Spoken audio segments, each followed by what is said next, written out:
রাষ্ট্রপতিকে আগে পদত্যাগ করতে বলেন। ওয়াটারগেট কেলেঙ্কারির মতো কেলেঙ্কারি করতেছেন, রাষ্ট্রপতি ওখানে বসে থেকে রাষ্ট্রপতি অ্যাসিস্ট্যান্ট প্রোগ্রামার সারোয়ারকে দিয়ে এই কাজগুলো করালেন। ষড়যন্ত্রমূলকভাবে জামায়াত আমিরের এক্স অ্যাকাউন্ট হ্যাক করা হয়েছে।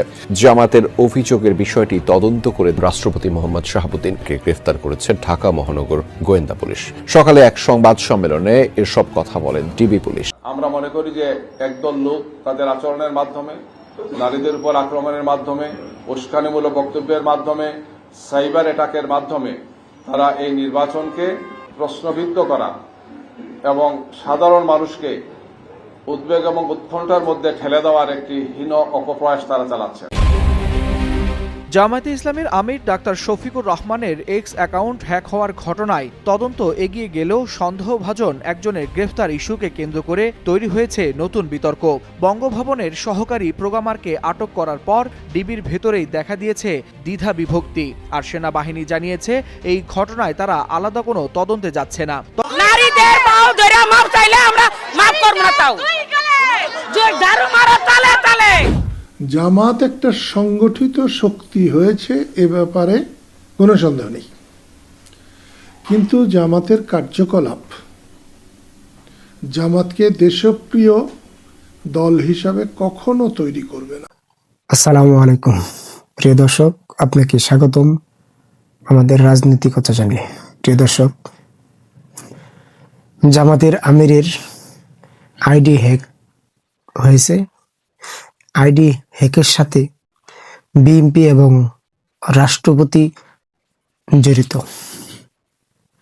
ইতিমধ্যেই রাষ্ট্রপতির দপ্তর থেকে একজনকে গ্রেফতার করেছে ডিবি পুলিশ।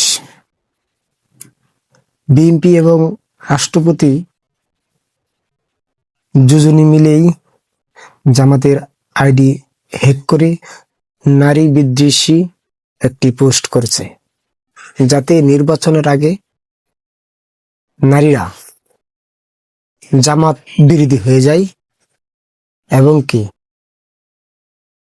জামাতের আমির ডক্টর শফিকুর রহমানের বিরুদ্ধে মিছিল স্লোগানে নেমে পড়ে। আক্রান্তটি হয়েছে যাতে জামাতের আমিরকে নারী বিদ্বেষী করা যায়। প্রিয় দর্শক, ইতিমধ্যে আপনারা ভিডিওর অংশবিশেষ দেখেছেন, অংশবিশেষ দেখে বুঝতে পারছেন আজকে ভিডিওটি ঠিক কতটা গুরুত্বপূর্ণ হতে যাচ্ছে। তাই বলবো দর্শক, ভিডিওটি স্কিপ না করে সম্পূর্ণ ভিডিওটি দেখলে বুঝতে পারবেন শফিকুর রহমানের শেষ কি পরিস্থিতি।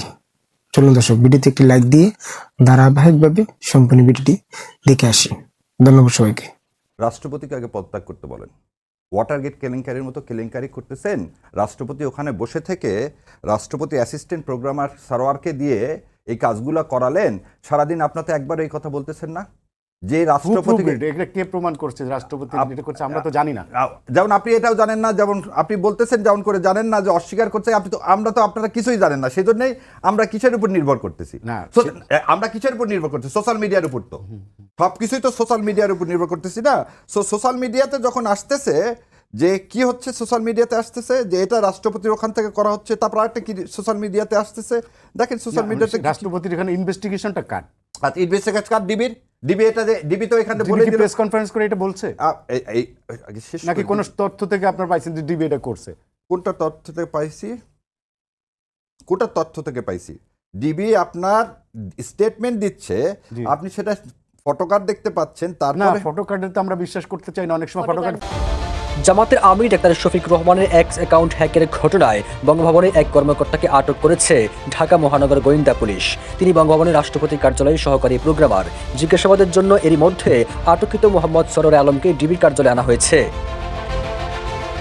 এদিকে একই ঘটনায় রাজধানীর মতিঝিলে এজিবি কলোনিতে অভিযান চালায় ঢাকা মহানগর গোয়েন্দা পুলিশ। 3 ফেব্রুয়ারি দিবাগত রাত 12টার পর এই অভিযান শুরু হয়। আইন শৃঙ্খলা বাহিনীর সূত্র জানায়, হ্যাকিংয়ের সঙ্গে জড়িত ব্যক্তিদের শনাক্ত ও গ্রেপ্তারের উদ্দেশ্যে এই অভিযান পরিচালনা করা হয়। এ বিষয়ে ডিবি প্রধান শফিকুল ইসলাম জানান, জিজ্ঞাসাবাদের জন্য আটককৃত মোহাম্মদ সরোয়ার আলমকে ডিবি কার্যালয়ে আনা হয়েছে। জিজ্ঞাসাবাদ শেষে পরবর্তী আইনগত পদক্ষেপ নেওয়া হবে। জামায়াতে ইসলামের আমির ডাক্তার শফিকুর রহমানের এক্স অ্যাকাউন্ট হ্যাক হওয়ার ঘটনায় তদন্ত এগিয়ে গেলেও সন্দেহভাজন একজনের গ্রেফতার ইস্যুকে কেন্দ্র করে তৈরি হয়েছে নতুন বিতর্ক। বঙ্গভবনের সহকারী প্রোগ্রামারকে আটক করার পর ডিবির ভেতরেই দেখা দিয়েছে দ্বিধা বিভক্তি। আর সেনাবাহিনী জানিয়েছে এই ঘটনায় তারা আলাদা কোনো তদন্তে যাচ্ছে না। তবে ডাক্তার শফিকুর রহমানের কুকীর্তি ঢাকতে প্রধান উপদেষ্টা এসব নীল নকশা করে থাকতে পারে বলে মন্তব্য করেছেন ঢাকা মহানগর দক্ষিণ যুবদলের সদস্য সচিব রবিউল ইসলাম নয়ন।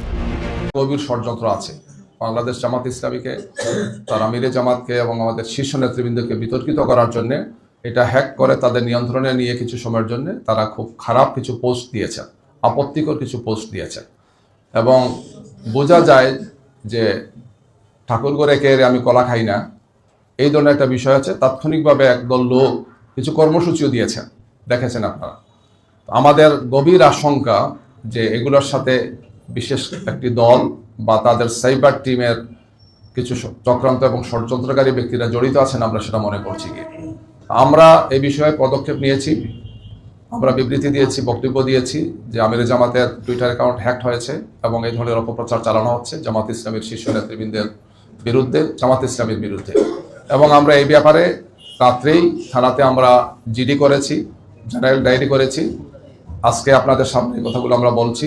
আমাদের সাইবার টিমে যারা আছেন তারা পুরো বিষয় আপনাদের সামনে তুলে ধরবেন এবং পরবর্তীতে আমরা এই ব্যাপারে আরও কিছু পদক্ষেপ গ্রহণ করব। আইনি পদক্ষেপ সহ সম্ভাব্য সব ধরনের পদক্ষেপ গ্রহণ করব, কারণ এটি একটি চরম বাড়াবাড়িমূলক একটি কাজ। একটি দলের শীর্ষ নেতৃবৃন্দকে, বিশেষ করে আমিরে জামাত সহ আমাদের কেন্দ্রীয় এবং শীর্ষ নেতৃবৃন্দকে বিতর্কিত করা, জামাত ইসলামের ভাবমর্যাদাকে ক্ষুণ্ণ করা। আসন্ন ত্রয়োদশ জাতীয় সংসদ নির্বাচন সামনে রেখে যখন নারীদের উন্নয়ন, কর্মক্ষেত্রে বাড়তি সুবিধা এবং তাদের সর্বোচ্চ মর্যাদা দেওয়ার প্রতিশ্রুতি দিচ্ছেন জামায়াত আমির ডক্টর শফিকুর রহমান, ঠিক তখনই তার ভেরিফাইড এক্স অ্যাকাউন্টের একটি পোস্ট ঘিরে দেশজুড়ে শুরু হয়েছে তোলপাড়। বিতর্কিত সেই নারী বিদ্বেষী পোস্টটি রাজনৈতিক মহলেও ব্যাপক সমালোচনার জন্ম দিয়েছে, যা ভোটের মাঠে দলটিকে বেশ অস্বস্তিতে ফেলেছে। জামায়াতের পক্ষ থেকে দাবি করা হয়েছে আমিরের অ্যাকাউন্টটি হ্যাক করে এই বিভ্রান্তিকর তথ্য ছড়ানো হয়েছে। ঘটনার প্রকৃত রহস্য উদ্ঘাটনে এখন মাঠে নেমেছে ঢাকা মহানগর পুলিশের গোয়েন্দা শাখা ডিবি। তার শীর্ষে ছিলেন জামায়াত আমির ডক্টর শফিকুর রহমান।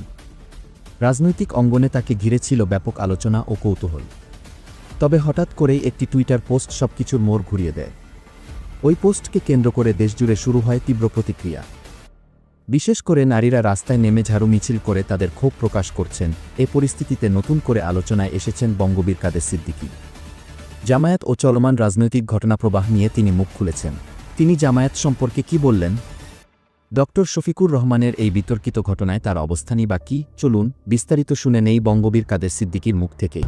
জামাত একটা সংগঠিত শক্তি হয়েছে, এ ব্যাপারে কোনো সন্দেহ নেই। কিন্তু জামাতের কার্যকলাপ জামাতকে দেশপ্রিয় দল হিসাবে কখনো তৈরি করবে না। এই শফিকুর রহমান ভণ্ড, ইবলিসের পেটাত্তা, দাজ্জালের পেটাত্তা, এই রাজাকার আলবদর আল শামদেরকে ইনশাআল্লাহ পাকিস্তানে পাঠিয়ে। ভিডিওটি দেখার জন্য আপনাকে ধন্যবাদ। প্রিয় দর্শক, আপনি যদি নতুন নতুন রাজনৈতিক খবর পেতে চান তাহলে আমাদের চ্যানেলটি সাবস্ক্রাইব করে রাখতে পারেন। আর অলরেডি যদি সাবস্ক্রাইব করে থাকেন আপনাকে অসংখ্য ধন্যবাদ।